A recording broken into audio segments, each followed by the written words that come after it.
Shershaah 24 বছৰ বয়সতে অকৃত্ৰিম দেশপ্ৰেম আৰু প্ৰচণ্ড সাহসেৰে কাৰ্গিল যুদ্ধত নিজৰ পৰাক্ৰম দেখুওৱা কেপ্টেইন বিক্ৰম বাত্ৰাৰ যুদ্ধক্ষেত্ৰৰ ছদ্মনাম।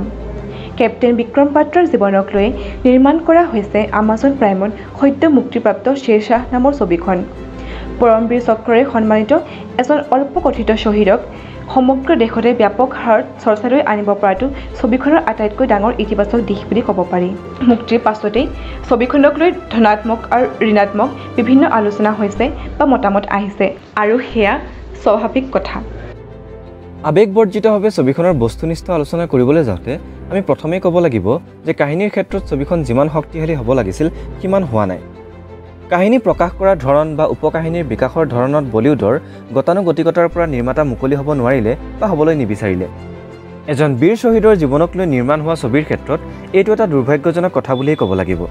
মাত্ৰ 24 বছৰীয়া জীৱনকালতেই ইতিহাসৰ পাতত নিজৰ নাম লিপিবদ্ধ কৰিবলৈ সক্ষম হোৱা বাত্ৰা শৈশৱতেই ভাৰতীয় সেনাত অন্তৰ্ভুক্ত হোৱাৰ প্ৰতি আগ্ৰহী হৈছিল বুলি ছবিখনত দেখাইছে। কিন্তু সেই গোটেই দিশটোৰ অৰ্থাৎ কেনেধৰণৰ পাৰিপাৰ্শ্বিক পৰিৱেশ আৰু পৰিস্থিতিৰ ফলত তেখেত সেই দিশলৈ আগ্ৰহী হৈছিল সেয়া ছবিত ইচ্ছাকৃতভাৱে দেখুওৱা নাই বুলি ক'ব পাৰি। এয়া ছবিখনৰ কাহিনীৰ এক সহজতেই চকুত পৰা দুৰ্বলতা। মূল সুঁতিৰ হিন্দী চিনেমাৰ সাধাৰণ দৰ্শকৰ মনত সহজতে আৱেগ সৃষ্টি কৰি ছবিখন সফল কৰিবলৈ নিৰ্মাতাই বাত্ৰাৰ জীৱনৰ অত্যন্ত শক্তিশালী আৰু সন্মানযোগ্য প্ৰেমৰ সম্পৰ্কটোক অতি দুৰ্বলকৈ উপস্থাপন কৰিছে। যদিও সেই দিশটোৱে দৰ্শকক আৱেগিক কৰিছে ঠিকেই, কিন্তু ছবিখনক নিৰপেক্ষৰূপে বিশ্লেষণ কৰিবলৈ গ'লে আমি সেয়া দুৰ্বল উপস্থাপন বুলিয়েই ক'ব লাগিব। বাত্ৰাই কাৰ্গিল যুদ্ধৰ ওচৰে পাজৰে আৰু যুদ্ধক্ষেত্ৰত অতিবাহিত কৰা সময়খিনিও নিৰ্মাতাই কিছু ৰহণ সানিছে। কিন্তু সঁচা কাহিনীক ছবিৰ মাধ্যমেৰে প্ৰকাশ কৰিবলৈ যাওঁতে তাত কিছু কল্পনাৰ ৰহণ সানেই বুলি এই কথাটো এৰাই চলিব পাৰি। অৱশ্যে এই ক্ষেত্ৰত বাত্ৰাৰ নেতৃত্বত সন্ত্ৰাসবাদী হাইদৰৰ বিৰুদ্ধে যোৱা মিছনটোৰ দৃশ্যখিনি কাহিনীৰ ফালৰ পৰা শক্তিশালী আৰু ব্যতিক্ৰম হৈছে বুলি ক'ব পাৰি। কাহিনীৰ সাধাৰণ দুৰ্বলতাৰ পাছত অভিনয়ৰ কথালৈ আহিছোঁ। মুখ্য চৰিত্ৰত সিদ্ধাৰ্থ মালহোত্ৰাই কৰা অভিনয়ে ছবিখনৰ কাহিনীক শক্তিশালী বুলি নভবা দৰ্শককো কিছু পৰিমাণে হ'লেও আৱেগিক কৰিব পাৰিছে। এই ক্ষেত্ৰত মালহোত্ৰা ধন্যবাদৰ পাত্ৰ। ছবিখনৰ কাহিনীৰ মতে ছবিখনত দুটা চৰিত্ৰই গুৰুত্বপূৰ্ণ। এটা বিক্ৰম বাত্ৰাৰ চৰিত্ৰটো, আনটো তেখেতৰ বাগদত্তাৰ চৰিত্ৰটো। বাগদত্তাৰ চৰিত্ৰত কাইৰা আদৱানীয়ে নিজৰ স্বভাৱসুলভ অভিনয় কৰিছে যদিও সেয়া আশা কৰা ধৰণে প্ৰভাৱিত কৰা নাই। ছবিখনত আন বহু চৰিত্ৰ আছে যদিও সেইবিলাকৰ ক্ষেত্ৰত নিৰ্মাতাই বৰ বিশেষ গুৰুত্ব নিদিলে। ই ছবিখনৰ কাহিনীটোৰ আন এক দুৰ্বলতা।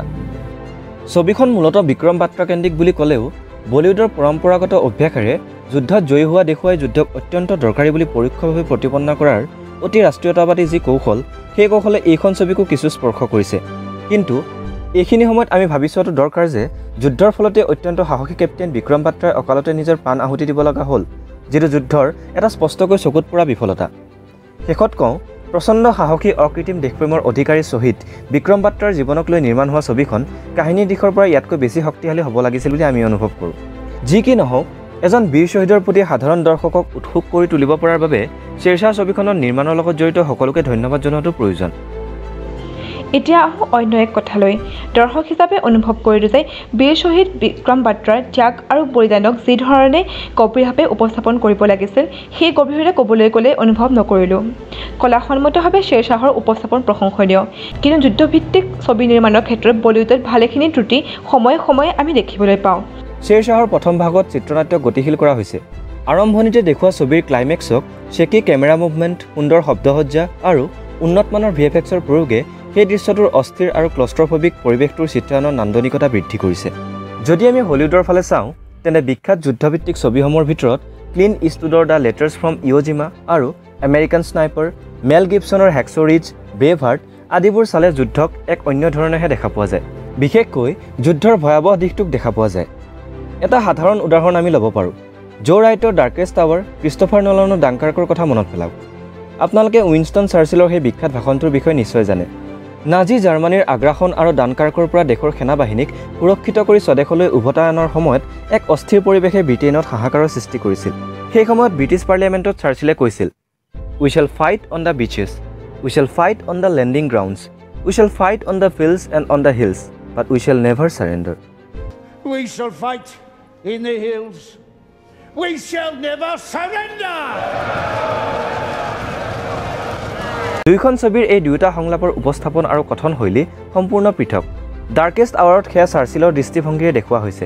এজন শক্তিশালী নেতা ব্ৰিটিছ সদনত দেশলৈ অহা অশনি সংকেতৰ আগজাননীয়ে ভয়াত্ম আৰু জুৰুলা কৰা দেশৰ নাগৰিকক আশ্বাস দিয়াত আৰু মনোবল বৃদ্ধি কৰাত চাৰ্চিলৰ ভূমিকক দেখুওৱা হৈছে কিন্তু সেই একেই সময়ত পিছৰ দিনাখনৰ দৃশ্যটো দেখুওৱা হৈছে ডাংকাৰ্কত মৃত্যুৰ সৈতে যুঁজি আহি স্বগৃহলৈ যাত্ৰা কৰা এচাম বিচৰ দেওনা পাৰ নোহোৱা তেজোদীপ্ত ব্ৰিটিছ সৈনিক বাতৰি কাকতত প্ৰকাশিত চাৰ্চিলৰ ভাষণটো পঢ়ি আছে উই shall fight on the beaches কিন্তু সেই সময়ত জোৱানজনৰ শীৰ্ণকায় মুখমণ্ডল আৰু ক্ৰন্দনৰ উন্মেষ ঘটা চকুহালত নাছিল কোনো অনুপ্ৰেৰণা নাছিল কোনো যুদ্ধংদেহী মনোভাৱ কাৰণ তেওঁ ইতিমধ্যে দেখি আহিছে যুদ্ধৰ বিভীষিকা গতিকে এইটোতেই সফল হয় এখন ছবি We shall fight on the landing grounds, we shall fight in the fields and in the streets, we shall fight in the hills, we shall never surrender.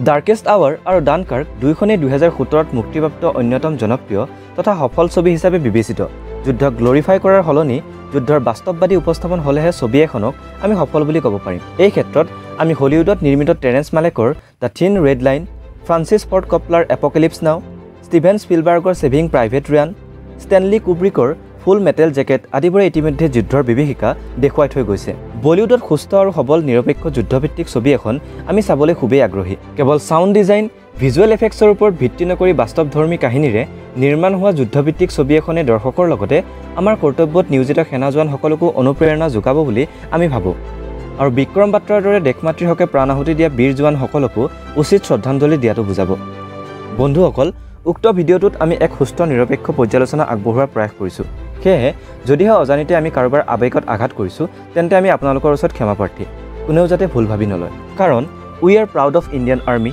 We are proud of Vikram Batra জয় হিন্দ জয় আই অসম